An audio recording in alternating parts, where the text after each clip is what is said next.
I told you weeks ago as we kicked off the series that I love the book, but we got to remember as we're going through this book that it was written to believers. It was written to the church. You know, every book had a person it was written to, and this was written to the church. This was kind of an in-house book. This is for people, if you have a relationship with Jesus, if you're part of the Christian church, this is for you.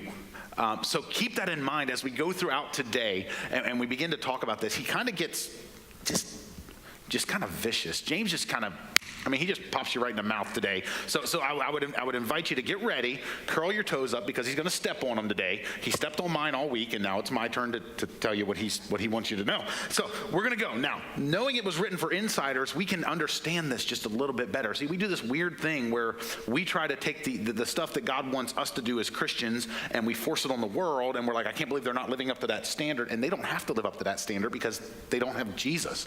And so we're going to dive right in, but let's jump right in. So for those of you who've been following the series along, you know we've been going chapter by chapter by chapter by chapter. Well, today we flipped them, all right? Dean is going to do chapter 3, the rest of chapter 3 next week, and I'm going to jump ahead to chapter 4.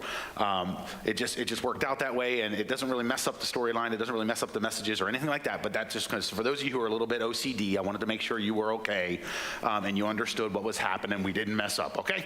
All right, so here we go. We're going to pick it up at the start of chapter 4. Okay? And again, curl your toes in, because this is something we all really need to hear. And so when I'm talking to you, just understand it's talking to me too, okay?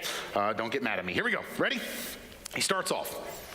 What causes fights and quarrels among you? Don't they come from your desires that battle within you? You desire but do not have, so you kill. You covet, but you cannot get what you want. So you quarrel and fight. You do not have because you do not ask God. When you ask, you do not receive because you ask with wrong motives, that you may spend what you get on your pleasures. Whew. Now, I told you he's going to hit you in the mouth.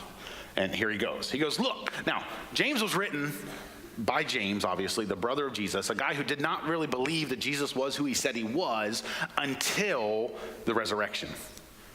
And so then he becomes one of the big founders in the church, and he's writing this letter to Christians, and apparently there was a whole lot of fighting. There was a whole lot of issues, and it makes total sense when you think about it. They're coming from the Jewish religion, and then they're changing to this grace-based thing, and a lot of fights and a lot of opinions and a lot of things like that, and I'm really, really glad that never happens in the church today. A little sarcasm, a little bit. All right, but here's the deal. They're starting it now. I want to point it out because in the study of this, it was really, really interesting. The words that they use for quarrel and fight are not just like when mom and dad have an argument, okay, or when like I got 3 kids and they're all right all the time. And they fight. No, the words they use here are the idea of a military battle. Hand-to-hand combat, vicious sword fighting, like hitting each other with swords and clubs and spears. Like, it got nasty. It was just nasty in the church. And James is like, okay, listen, here we go. He goes, what is causing all this? What is the fighting that's going on? It wasn't just a difference of opinions. It wasn't like, listen, I know a church that people left the church when they put screens up. They took the words that they were singing and they put them on the screen instead of out of the hymnal, and people lost their mind. I know. The same church fought over the color of the pews. Just dumb. It doesn't matter, right? And so he says, what is causing this fighting? And I love how it's a rhetorical question. So he kind of goes, don't they come from your desires that battle with you? Now, here's a really cool thing. The word desires is plural. James hits right on the answer right at the very beginning. He goes, you know what's causing the fight in the church? You know what's causing the problem? It's because you're torn between 2 desires. You see, there is a constant battle in my life between my wants and God's will. There is a constant thing going on in the church between our wants and God's will. There is a constant fight that happens. See, we're humans after all, right? And just because we have a relationship with Jesus, that doesn't make us any less human. Everybody tracking with me? We're good? Okay, good. All right. We're humans. And so we have this thing, right? We have this thing that we call human desire, right? Now, if you don't have a relationship with Jesus, and there's probably some in here today, this is all that governs your life. This is it. It's easy. Do what you want. If it feels good, do it. Go about your life. Pursue that. Everything, right? Have it your way. All of that. This is the way we live before Jesus. Human desire kind of governs everything we want, everything we do, the pursuit of money, the pursuit of everything else. Now understand that some of these human desires they're not bad in and of themselves. It's that human desire becomes God in our life. We become God in our life. So we have this thing called human desire, and he says, listen, here's the problem. You've got this in your life. And just because you've got Jesus doesn't mean this goes away. So now we've got this struggle between human desire and God's will. Okay? Every one of us, doesn't matter if you've been a Christian for like a day and a half or a Christian for 172 years. These two things are ever present in your life.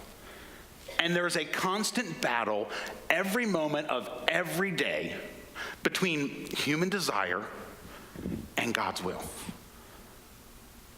James says this is what's causing the fights among you. The human desire part of you wants what you want, and you want it now. Right? You want it now. Right? We get angry that instant coffee takes a minute. We want it now. Right? How many times have you been annoyed sitting in the McDonald's drive-thru because you had to wait? Hello? I mean, we want it now. Our human desire. Hey, I want this and I want it now. And Jesus shows up and he goes, hey, look, guess what? You got a relationship with me. It's not about you. It's about me. It's about my will. It's about my doing. It's about following what I want you to do with your life. It's about pursuing me. It's about worshiping me. It's about caring about me. Nowhere in there is you. In fact, you're in third place. Because it's me, then it's others, then it's you. Now, this would be amazing if he took that away. Right? If we came to God and we could just pursue God's will with everything we have, and he just removed the human desire from our life, life would be easy. But there is a constant battle going on between the two. And here's what we do, okay? Even when we stop and think through this, right? We go, God, I want to do your will. So if you would just sprinkle your will right over everything that I want, that'd be fantastic. Don't mess up the plan. Just make it your will. Am I the only one that does that? Okay, good. Thought maybe it was just me. All right. We do this. Our human desire, we don't let it go. We want what we want, and God, you got to give it to me now. This is the battle. Now, so I, in my life, have this battle going on. Every day, every moment. Do I stay asleep or go to church? Struggle. Some of you try to do both. Just saying. All right. We see you. All right. Right? Do I give my money to further the kingdom, or do I keep it and use it? Do I trust God with the 90%? Right? We want what we want. This is the fighting that happens in a church. Right? I want hymns. Y'all, we haven't sung hymns in 20 years. Let it go. Right? Last week was July 2nd. We should have had a patriotic service. I'm not relying on my citizenship in America to get me to heaven. right? I'm not against it. I think we should be very, very thankful that we live in the United States. But when we get to heaven, they're not going to go, oh, you're from Ohio? In America? Come on in. We've got a special place for you right away from those Michigan people. It's fantastic. That's not going to happen. We got human desire and stuff. Now, here's the deal. James was written to who? The church. The church. So here's the problem. It's not even just the issue that there's a battle going on in my life. There's a battle going on in here. Let me try to illustrate. I need 4 or 5 people to kind of illustrate this point. You two are coming up. Yep, absolutely, Dave and Mandy. Let me get 2 or 3 more. Come on, I won't hurt you, I promise. Will you come up here and join me? Yeah, I know, wide-eyed, scary. I won't make you talk. Yeah, 3 of you, come on. It doesn't matter. Doesn't matter, come on up here, right up here. I want to show you this is what happens, okay? This is illustration here, beautiful time, okay? Yeah, come on, don't be shy, You don't even have to talk, don't worry, okay? Yeah, everybody's like, I tell my students all the time, never volunteer for something that you don't know what you're doing. Okay, here's what I want you guys to do. I want you to stand right here, and I want you to lock arms. Just lock arms, right? Yeah, there you go, perfect, okay? Now, check us out. Before we come to Jesus, okay? Before we come to Jesus, all we're doing is pursuing human desire. So we're going to take 2 steps this way, okay? Okay? So we're here. We're pursuing human desire, and we can all be in unison because we want what we want, and we want it now, right? And then the ultimate plan for us is to pursue God's will. So now we're going to take steps this way. This is the way the church should work, okay? We're going to walk this way, okay? But here's the problem. Let's say you two in the middle, you're going to go ahead and pursue human desire, and then the rest of us are going to go ahead and pursue God's will, okay? So you guys walk that way, and we're going to walk. Do you see what happens? Okay? Now here's the point, because I want you to understand this, okay? When I focus on human desire, you guys stay put. When I focus on human desire, I forget about God's will. When I focus on what I want, I forget about God's will. Because I don't care. I have now made myself God.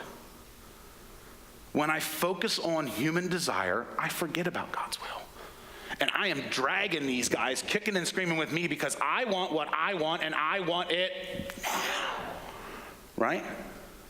Now here's the really, really bad thing. You ready? When I forget about God's will, practically speaking, I forget about God.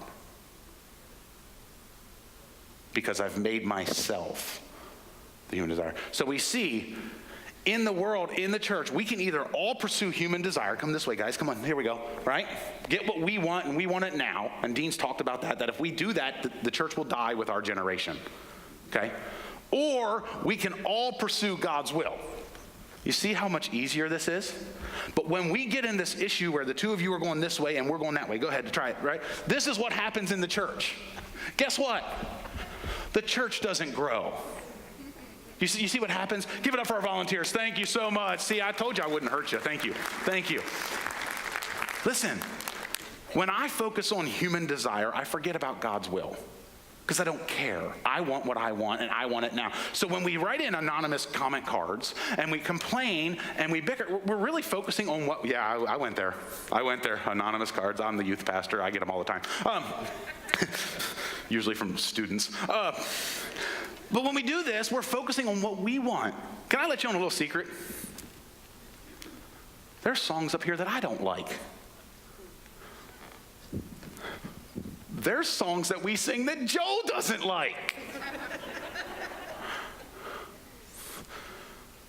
It's not about you. It's not about me. It's about the person next to you. It's about the person in your neighborhood. And it's about God. And we've got to run everything through the filter of, is this God's will for my life? And if you don't take anything else away from this message, just take that everything is a choice between these 2 things. Moment by moment, day by day, we are walking through a battle of God's will. Now,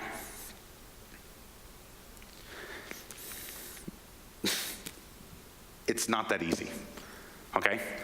And James continues on, okay. Let me set the table here. In the Bible, in the Old Testament, the New Testament, everything, we are referred to as the bride of Christ. The church is, okay? So now we're taking it to a global scale. We are referred to as the bride of Christ. And what James is about to say in James chapter 4 will make a whole lot of sense when we understand that he's talking about the bride of Christ. Okay? Check this out. Pick it up in verse 4. Here's what he says. You adulterous people. Don't you know that friendship with the world means enmity against God? Therefore, anyone who chooses to be a friend of the world becomes an enemy of God. Or do you think Scripture says that without reason that he, God, jealously longs for the Spirit he has caused to dwell in us, but he gives us more grace? That is why Scriptures say God opposes the proud, but shows favor to the humble. You adulterous people. Ouch. But it makes perfect sense when we think about the marriage of Jesus and us. What is James really saying? Here's what he's saying. You ready? He's saying we cheat on God when we seek our own desires. We cheat in the marriage between the church and Jesus when we seek our own desires. I do. If I get up here and speak to you just for my own selfish desires to look good, then I'm cheating on God. If I get up here and just want to become YouTube famous, then I'm cheating on God. And we see it over and over and over again in the church. You adulterous people. Now, I have an amazing wife. She is absolutely incredible. In fact, right now, she has taken the students from downstairs. They went across the street today to Brookdale Assisted Living, and they're spending the first service just hanging out with the residents over there. She's amazing. She's awesome. But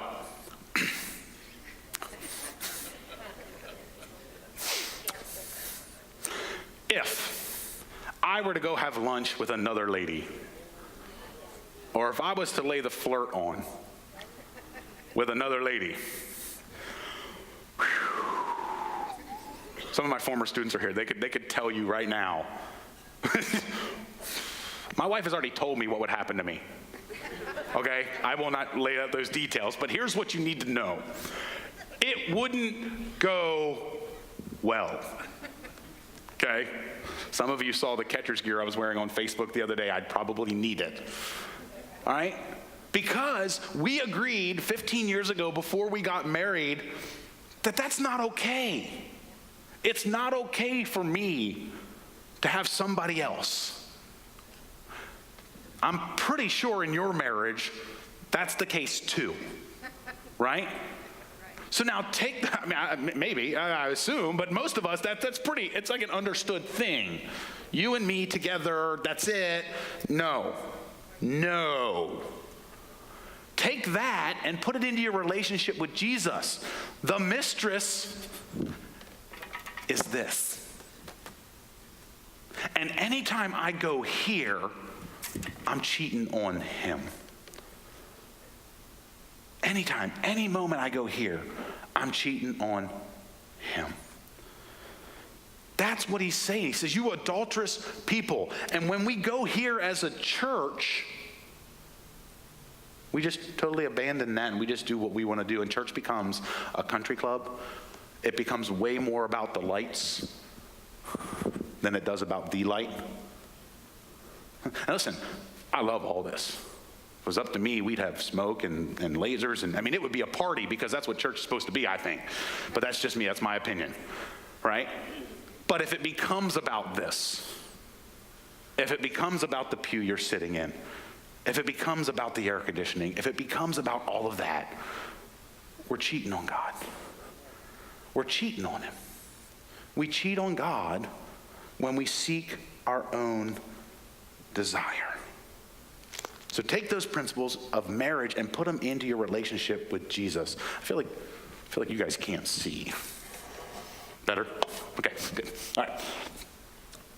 selfish desires. He says you're a friend of the world, right? Listen, I love football. I love all kinds of stuff. I'm not saying that there's things that you can't enjoy. What we're saying is you can't put them in the place of God, right? I'll give you a prime. You shouldn't skip church on Sunday because the Buckeyes played late Saturday night. And it's not even about the church building, all right? Friend of the world. When you become a friend of the world, you become an enemy of God. You begin to cheat on God. And when I turn towards my own desire, I cheat. And I know if we surveyed everybody in here, if we surveyed Christians across the world, nobody would say that they didn't want to do God's will. Because on the big macro scale, every one of us wants to seek God's will for our life. That's one of the reasons you become a Christian, because you want God to guide you and direct you and lead you and challenge you. But on the micro level, on the moment-by-moment issues, where do we stand? On the moment-by-moment things, where do we stand? I can't answer that for you. I told you, he stepped on my toes all week, right? And it kind of is one of those things. Listen, every moment, we either choose God or the world, but never both.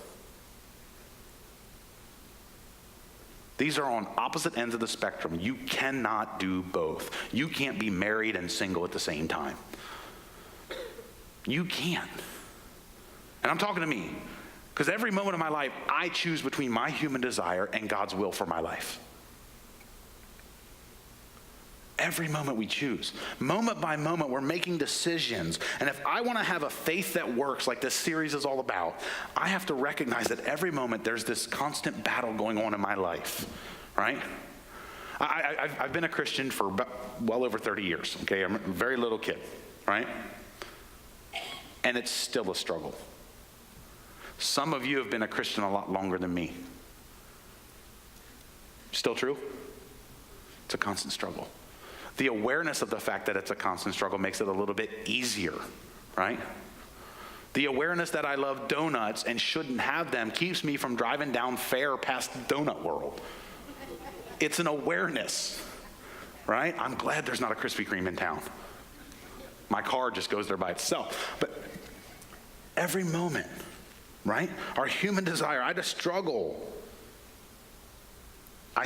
with it now. We spent a week with students at camp a couple weeks ago. And it was interesting. The pastor that was there speaking, his name was Tony Merida, and he pastors a church in Raleigh called Imago Dei. It's the image, right? And he said something that I think really, really applies here. And I'll tell you what it is. Here's what he says. He says, look, when your love for God surpasses your love for sin, your life will change. Sitting in the service, and I'm like, wow. It totally applies here. Let's put it in this context. When your love for doing God's will surpasses your love for fulfilling your human desire, your life will change. It will. It just will change, right? I mean, it was an amazing statement by the pastor, and it was something that I've been thinking about for weeks, and it is just awesome. Every moment, we're choosing. Whether subconsciously or consciously, we're choosing. Some of them are big. And I'm not talking about major things all the time, okay? We always think about the major things. Like, no, listen. They're little things. Little things build up. Little things make the decisions, right? We're choosing moment by moment, right? That's not the way God could make us choose him. God could have. In fact, sometimes I think it would be really easy if the moment we gave our life to Christ, God said, okay, that's gone, now you were going to choose me. But the reality is, if I don't have that choice, I don't have this one either. Right, we have a free will. God wants us to choose him. If it wasn't a choice, if we were robotic, if we just were kind of the way it was, this is what you do, it wouldn't be a choice. It wouldn't be love. I have to choose to love my wife in order for it to be love. Listen, God desires our full devotion. God desires it. If you go back to the beginning of the world and you look at Adam and Eve and God, you will see that God desires our full devotion. Verses we just read in James a few minutes ago said God jealously longs for us. All right, my life has been incredibly busy recently. We've got 2 kids playing travel baseball, travel softball. We are constantly going. My wife and I see each other like at the door. We're like, okay, see you later. Bye. Right? We finally had a night off, and I'm like, you and I are going to dinner. Because I was jealously longing to spend time with her. I didn't care about the kids. They can eat cereal. It doesn't matter to me. I don't care. Right? I jealously long. I wanted to spend time with her. It had been that much time that we needed to just spend time together as a husband and wife. That's what God wants in our life. He wants our full devotion. He wants us to choose moment by moment to pursue his will. But that's the struggle, is that we cheat on God when we seek our own desire.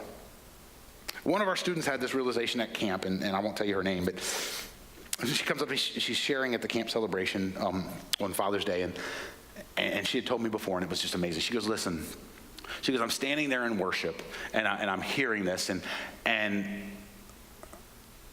it hits me. She goes, I hear 4 words. She goes, I don't know where they came. She goes, they're God, because it wasn't part of the song. The 4 words she heard is it worth it? I go, well, what do you mean? She goes, for so long I've pursued popularity and being cool and looks and all this kind of stuff. And God goes, is it really worth pursuing this instead of pursuing me? Is it really worth it? Now, I'd like to tell you that I had a hand in that. That was all God. God did that. And we're going to try to help her pursue that every moment of every day. But let me ask you a question. Is it worth it? As a church, is it worth it to pursue God's will for our church? As an individual, is it worth it to pursue God's will? I think it is. And it's easy to sit here in a church with 100, 200, 300 other people that are supposed to be like-minded like you and all go, yes, absolutely. But when I get home, is it worth it? Is it worth it? He points out the conflict, that there's a constant battle between my wants and God's will. He brings us in on the issue that we cheat on God when we seek our own desire, right? And then the beauty of it is James gives us a solution. Let's pick it up, verse 7. Here we go. Submit yourselves then to God. Resist the devil, and he will flee from you. Come near to God, and he will come near to you. Wash your hands, you sinners, and purify your hearts, you double-minded. Grieve, mourn, and wail. Change your laughter to mourning and your joy to gloom. Humble yourselves before the Lord, and he will lift you up. Now, we know the issue, that there's a struggle, that we're going to struggle the rest of our lives with this. We know the problem is that we cheat on God when we seek our own desires, and now we know the solution. The first thing we've got to do, right there it says, submit yourselves to God. We need to submit to God. Here's how we fix the issue. We submit to God. Now, we hate the word submit because it has a weird connotation to it, but it's just bringing yourself under authority of God. Listen, if you really want to stop cheating on God, you have to submit to him. Why would you go against God? I mean, let's just think about this logically, right? The only reason we go against God is because God's not willing to meet my needs and my wants and my desires. We go with God when it's good for us. We do. Every one of us is like, man, God is amazing. God is awesome. God is... And then something happens and we're like, God, what are you doing? And we go, no, I know better. So now, let me ask it this way. Okay. Who knows better for you? Right? God, the owner of the cattle on 1,000 hills, the creator of the world, the almighty, the ever-present, the God that is not reserved by time or space. He's everywhere, all the time, at every time. All-powerful, all-knowing, all omnipotent, all of that. Or sitting in a pew, restricted to one moment in time and limited in knowledge, you. Well, Scott, since you ask it that way, right? I mean, think about it. This is really what we're doing. When we choose our human desire, we're going, God, I know you know everything about everything and own everything, but I know better. Right? I mean, that's really what we're doing. I mean, that's what I do. I go, no, I'm good. That's when we go against God. Because I'm not willing to go, God, I'm going to trust you. Because I'm in the muck, and I'm in the mire, and I'm in the problems, and I'm in the issues, and I'm in the stuff. And God, I don't see a way out. And God goes, you're not supposed to see a way out. You're just supposed to see me. We're supposed to submit to God. That's the first thing he tells us, right? Second thing he tells us in this passage is admit where you choose the world over God. Some of us are going to need to come down here during communion, hit our knees, and just give it back to God and go, God, I'm going to be real honest with you. Now listen, it's not big things. You're not like, God, I stole a car to drive to church. Okay, no, I don't think anybody did it, right? But we got to admit it, right? It doesn't take very long for us to think of the places in our life where we choose the world over God, right? If it takes you a long time, maybe start with pride. Let it sink in, right? Maybe that's where we start. But we got to admit, he says, wash your hands, you sinners, and purify your hearts, you double-minded. You know what you don't wash? Things you think are clean. I'm not going to admit where I'm wrong if I don't think I'm wrong. So we've got to be willing to admit it before we can fix it. Or before God can fix it more specifically. We've got to admit it. So we submit to God. We go, God, I am going to submit to you every moment of every day, and I'm going to come into God's will. And God, here are the areas where I'm dirty. Here are the areas where I need to be cleaned. Here are the areas, God, I'm saying them. They're not a surprise to God. God's like, oh, I didn't know that. No, he doesn't do that. God knows. We just don't want to admit it, right? We admit where we choose the world over God, right? Now, this is all scary, okay? When I was a kid, our pastor always talked about, and my youth pastor talked about, you need to submit to God and give God your entire life. And I was like, no. Because I'm going to wind up in some hut with a dirt floor in the middle of some jungle with no AC and no ESPN, and I'm going to be translating the Bible into a language that I don't even understand. That's what I thought. Anybody else have that fear? Like, God, I'm not going to give you my love. Look, this is not one of those things. Listen, if God put you in a factory, submit to God in that factory and make it your mission field. If God puts you as a CEO, that's your mission field. God is amazing because he can use the selfish decisions we make for his glory. He can continually adjust the plan for our life so that we're never, ever limited to not following God's will. Right? Admit. Then he goes, come near to God and he will come near to you. Humble yourselves before the Lord and he will lift you up. He says, look, humble yourselves and he'll lift it up. I'll say it this way. Take a step towards God and let God work in you.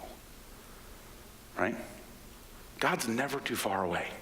You take a step towards God, God will begin to work in you. God will begin to work in all of us. And he's writing this to the church. He said, look, as a church, we need to make sure we take a step towards God. I appreciate Dean so much in making sure that we are trying to head towards where God wants this church to go. right? One of the best statements Dean ever told me when I sat down with him in my interview, he goes, listen, because we talked about the elders, we talked about all that kind of stuff. He goes, you know what? The elders are actually here to protect the church from me, from pursuing my desires. I love that. That's a pastor I will follow anywhere. Way too many issues with yes men. I can tell you the elders are not yes men, right?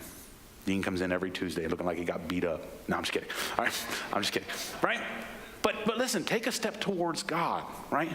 So let me try to make this. This is so cool. I love the way the Bible works. Okay, let me try to make it. Let me wrap this up real quick. Okay, so check this out. Okay, so we've got human desire, and we've got God's will. We know there's a constant battle, right?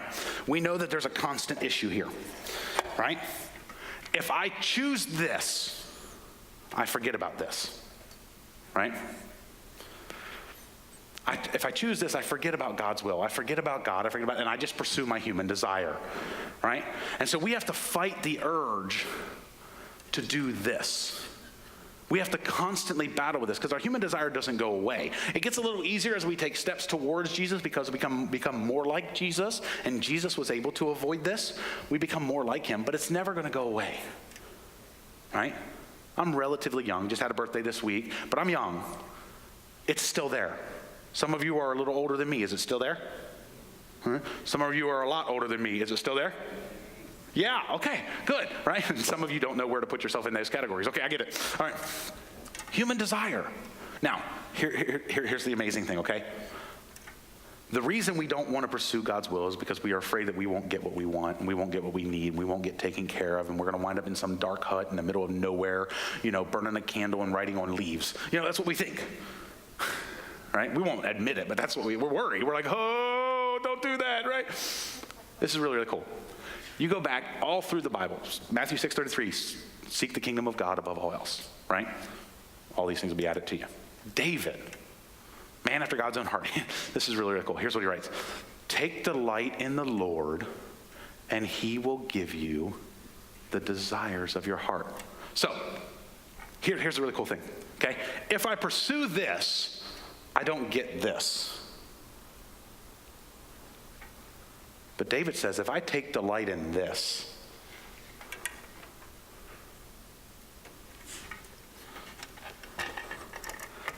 I can have them both. Now, it's kind of a catch-22 because here's what happens. As we spend more time pursuing God's will, who do we become more like? God, right? If we become more like God, if we become more like Jesus, what happens to our desires?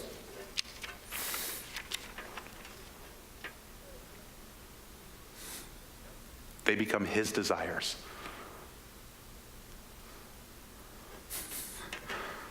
This is the way we should live church. This is faith that works. This is what James is talking about when he's telling them, stop fighting. Pursue God's will. Jesus, others, then you. And it's never about you. And it's never about me, and it's never about Dean, and it's never about Joel, and it's never about Randy, and it's not. It's about God's will for our lives. So recognize the battle. Understand that every time we choose human desire, we're cheating on God. And I don't know anybody who's been cheated on that gets real, real happy. Right? Submit to God. Admit where you need to be cleaned, and take a step towards him, and let his desires become your desires. Would you pray with me? God, we love you. God, I am amazed and thankful for what you give us. God, I'm thankful that you jealously long to have us, no matter how many times we choose human desire, no matter how stupid it becomes, that we choose the world over you. God, I pray that you will give us the courage today that as a church, as individuals in this church, that we will be able to admit where we need to be cleaned, that we will submit to you, that we will give you the worship you so desperately long for because you deserve it. God, as we go into this moment of worship, I pray that you will just give us the answers on our heart that you know we need. Help us to talk to you through this. God, we love you. Help us to live it out day by day. Help us to have a faith that works.